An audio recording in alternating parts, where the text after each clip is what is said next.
राजेंद्र शर्मा जी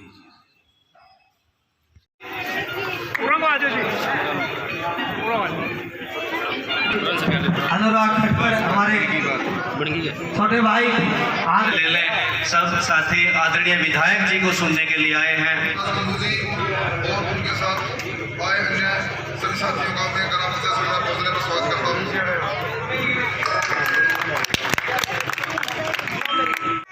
जो विदेश में जाते हैं कोई चाव में थोड़े जाते हैं, वहां जाके कोई इंजीनियर नहीं लगता, कोई डॉक्टर नहीं लगता, वहां जाकर के भी मजदूरी करनी पड़ती है। फर्क इतना है, यहाँ हमारा समाज ये देख लेता है ये फलाने का पोता है, फलाने का बेटा है, भाई मजदूरी कर रहा है। और विदेश में हमें इस चीज़ के दुगने रुपए मिलते हैं और हमें कोई ये नहीं देखता कि ये किस परिवार से है, किसका छोरा है, किसका पोता है। यही फर्क होगा। अगर हरियाणा प्रदेश की सरकार युवाओं को रोजगार यहाँ देती, अगर उचाना के सुरबरा गांव के लोग नौकरी पे लगते, तो फिर विदेशों में जाने की जरूरत थी कि नहीं थी। इसी लड़ाई को लड़ने के लिए बलराज कुंडू आज हरियाणा प्रदेश में निकले हैं। ताना हल्का जिसका लगभग पुराना रिकॉर्ड देखेंगे तो लगभग 50 साल से 40, जब से हरियाणा बना है, जब से हरियाणा बना है, उचाना का जो है ना सरकार में भागीदारी रही है। और इतनी भागीदारी, और हरियाणा नहीं देश लेवल पर एक अपनी पहचान और नाम रखने वाले आपके यहाँ से चौधरी वीरेंद्र सिंह जी और हरियाणा की चौटाला फैमिली, आपके यहाँ आप उनको चुनाव जिताकर अपना प्रतिनिधि चुनते रहे हो। लेकिन बड़ा दुर्भाग्य है, इस बात को कहते हुए मुझे बड़ा दुख हो रहा है कि मैं पिछली बार दुर्जनपुर में था, आज सुरबरा गांव में हूं। मुझे अभी सरपंच साहब भी गांव के एक बुजुर्ग बता रहे थे, और पहले मुझे भाई जगरूप ने भी बताया है, ये गांव लास्ट में पड़ते हैं। ऐसी आपकी बेटियां जो आगे पढ़ाई करना चाहती थी, अपना सपना पूरा करना चाहती थी, अपने ख्वाबों को जीतकर अच्छी पढ़ाई करके ऊंची बड़ी बड़ी नौकरियां पाना चाहती थी, आपने ये व्यवस्था ना होने की वजह से और आज के युग में कोई अनहोनी ना हो जाए, आपने उन बच्चियों का सपना तोड़कर 10वीं 12वीं करने के बाद उनकी शादियां करके उनसे जो ना पल्ला झाड़ने का काम किया। गलत तो नहीं कह रहा हूं, बताओ, ये कड़वी सच्चाई है समाज की। लेकिन आपके जो नेता, उनको कभी इस बात की चिंता नहीं हुई। लेकिन आज की राजनीतिक व्यवस्था ऐसी बन गई है कि आप अपना सेवक नहीं चुनते, आप राजा चुनते हो। और वो राजा साहब चंद लोग उसने अपने पाल रखे हैं जो ठेकेदार, वो उनके इर्द गिर्द घूमते रहते हैं। आम जनता की क्या तकलीफ है, क्या परेशानी है, वो उस तक पहुंचने ही नहीं देते। इतना बोलने पर कान में कैसे नहीं जाएंगे। लेकिन भाई मेरे, मैं आपसे पूछना, आप क्यों नहीं बोलते?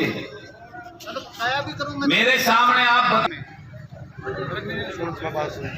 आज मैं आपसे पूछना चाहता हूं कि आज हरियाणा प्रदेश का सबसे पिछड़ा हुआ जिला कोई है तो वो जींद है, और जींद में सबसे पिछड़ा हुआ कोई हल्का है तो वो उचाना है,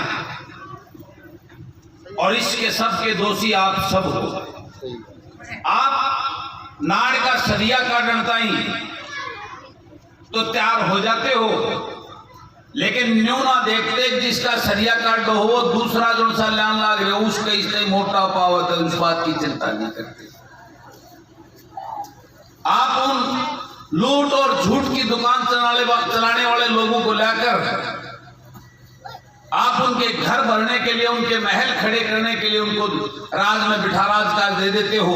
आप इस बात की चिंता नहीं करते कि आपके बच्चों की चिंता करने वाला वो है कि नहीं है। ये आज एक बहुत बड़ी समस्या है जिसके लिए आपको जागना होगा। मैं आज आपके बीच में आपकी वोट लेने नहीं आया हूं।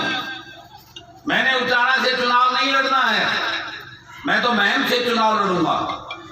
लेकिन मुझे टीस है, एक दर्द है जब मैं विधानसभा में मैंने वो सारे हालात और माहौल देखता हूं कि आपके जनप्रतिनिधि वहां किस प्रकार का खेल खेलते हैं और इस प्रदेश की जनता के साथ कितना बड़ा धोखा करते हैं।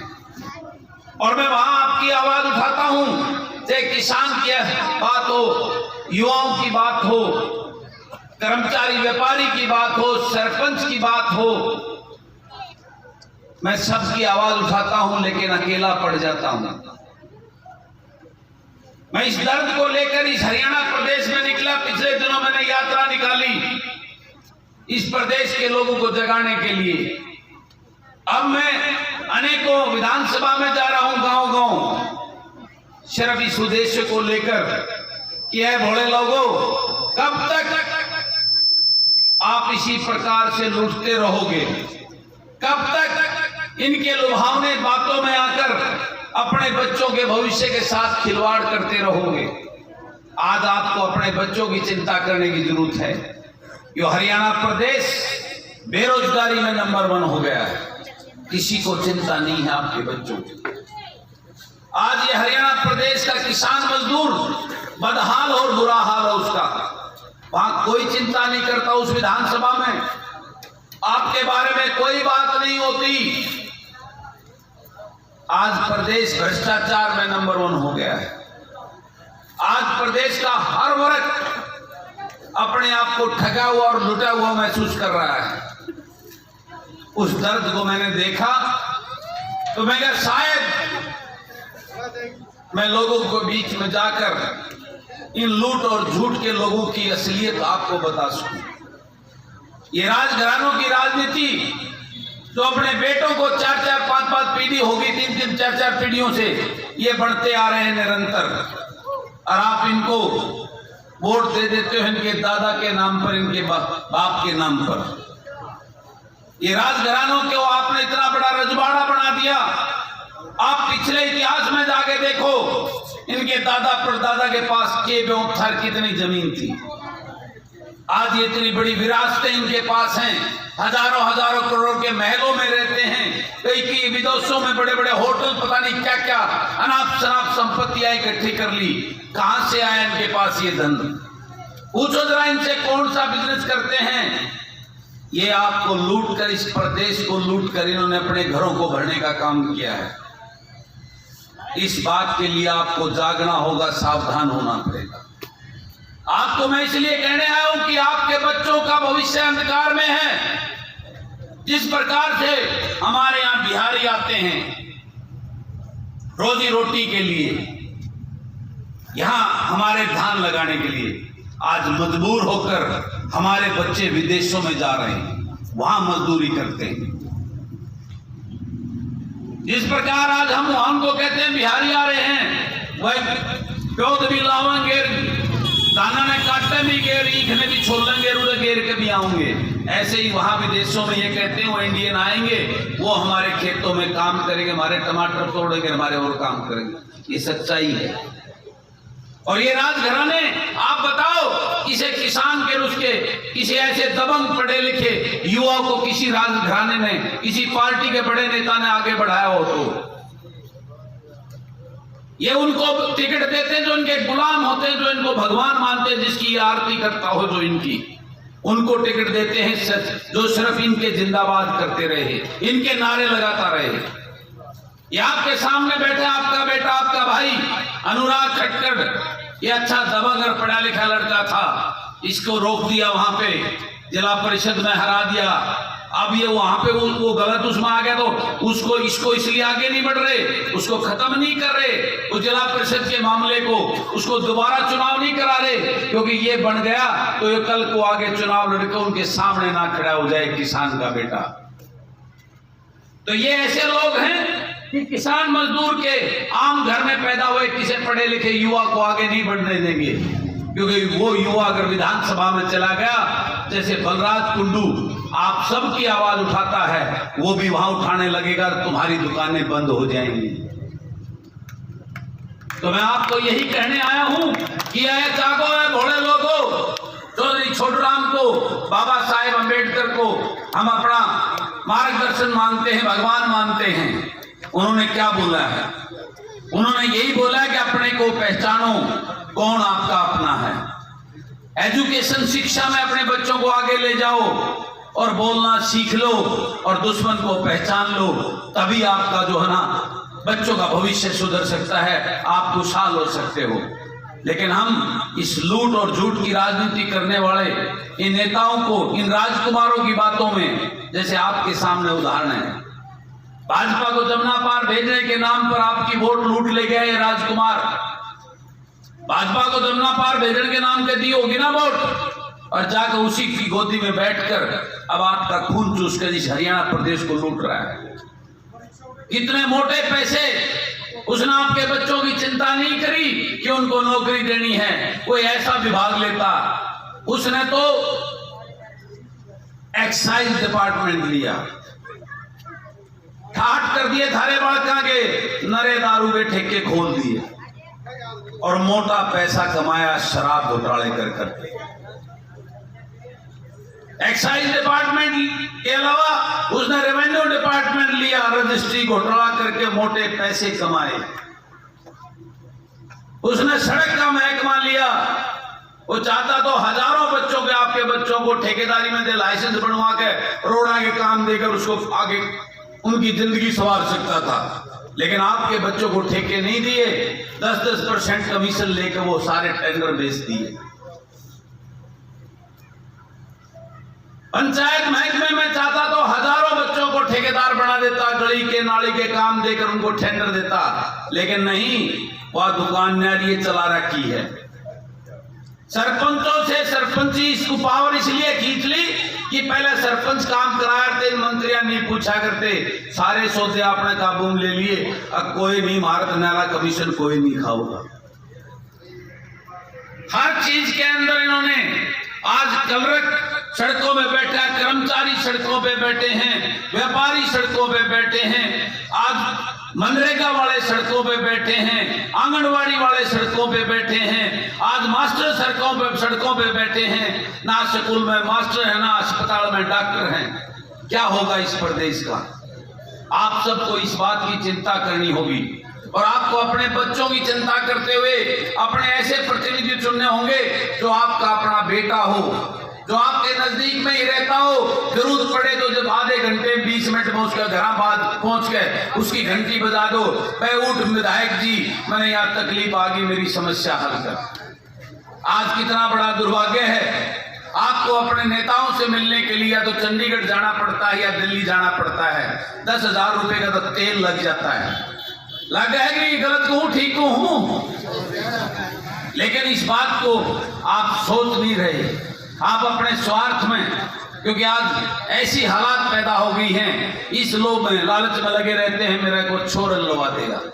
लेकिन आज हालात क्या हो गए, सरकारी नौकरी तो मांगना है भूल गए, इतने डीसी रेट वाली HKRN वाली दवा दे, छोर जिसका न्यू ही नहीं दे रहा, 6 महीने रहेगा, साल रहेगा, और 15-14 हजार रुपए देते हैं उस कौशल रोजगार, HKRN हरियाणा कौशल रोजगार, उसका निगम बना दिया, 14,000 रुपए देते हैं और 12-12, 15-15 घंटे आपके बच्चों से काम लेते हैं, उनका शोषण करते हैं। कहां जा रहे हैं हम? मैं आपको जगाने आया हूं कि जागो है भोले लोगों, अपने बच्चों के लिए, आपके बच्चों का भविष्य खतरे में है। ऐ भोले किसानों, आपका अपना भविष्य खतरे में है। गरीबों को राशन कार्ड काट दिए, उनके हालात ऐसा पैदा कर दिए, उनका जो अनाज रसोई खर्च चलना मुश्किल हो गया, उनका भविष्य खतरे में। बेरोजगारी में नंबर 1 कर दिया, भ्रष्टाचार में नंबर 1 कर दिया। तो खड़े हो और लूट और झूठ की इस दुकान को बंद करके ये सब झूठे सपने दिखाने वाले इन नेताओं को यहां से बाहर निकालो और अपने बेटों को आगे अपना प्रतिनिधि चुनकर लोकसभा और विधानसभा में भेजो। यही कहने आपके बीच में आया है ये बलराज कुंडू। और आप मेरी बात से अगर सहमत हो, तारीख आपको अगले हफ्ते बता देंगे।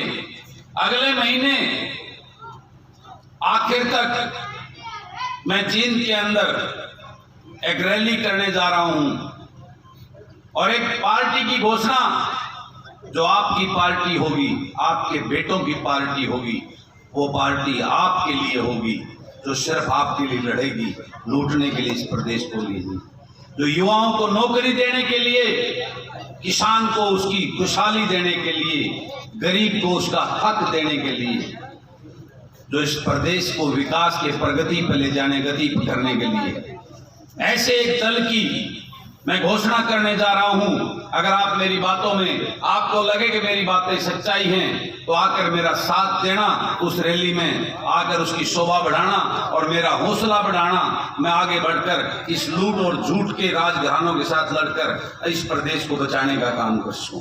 आपका बहुत बहुत धन्यवाद।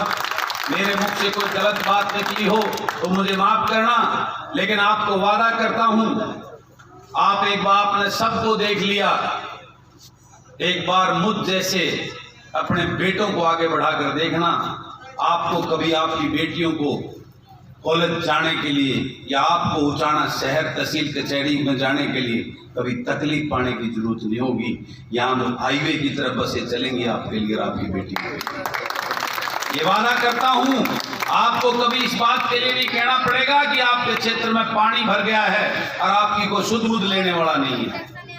आपका वो बेटा जो आप जिसको चुनेंगे, वो आपका चंडीगढ़ में बैठ के इस काम को कराएगा। आपको किसी जगह दौड़ने की जरूरत नहीं पड़ेगी, ये वादा करता हूं। एक मौका मुझ जैसे और मेरी सोच के अपने बेटों को दे के देखो, फिर देखना। आपने सब पार्टी देख ली, ये राजघराने देख लिए, भाजपा देख ली, कांग्रेस देख ली, और यो जजपा चौटाला दल यो लूट का, ये सब दुकानें देख ली। एक बार अपने बेटों को उस विधानसभा और लोकसभा में भेजो, फिर देखना कि आपके लिए इस प्रदेश के अंदर क्या आयाम और क्या रास्ते खुलते हैं। आप सबको धन्यवाद, बहुत सबको राम।